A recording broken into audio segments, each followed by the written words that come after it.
बस एक बार आप लोग जो है बिहार के मजदूरों के लिए आवाज जरूर उठाइए। अब ये लड़ाई आप लोगों को भी लड़ना पड़ेगा।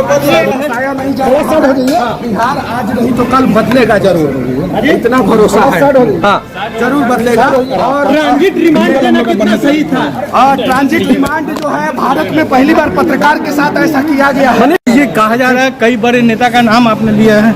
नहीं, ये सब गलत बात है। बिहार के मजदूरों के लिए सबको जीतना है किसी भी हाल में, तब हमारा बिहार बदलेगा। वरना दूसरे राज्य में हम जाके धक्के खाते रहे। हमारे बिहार के नेता दोषी है बिहार के बर्बादी के। क्या आपको फंसाया जा रहा है पॉलिटिकली? आपने आरोप लगाया है। बिहार के कानून पे मुझे भरोसा है, मुझे बिहार पुलिस पे, तमिलनाडु पुलिस पे भरोसा है। बिहार के नेताओं पे भरोसा नहीं है। बिहार के नेताओं ने क्या आपने फर्जी वीडियो वायरल किया है? नहीं, गलत बात है। आप मेरा सारा वीडियो यूट्यूब पे है, जाके देख सकते हैं। मैंने बोला है कि बिहार के मजदूरों को दिक्कत होता है और ये सच्चाई आपको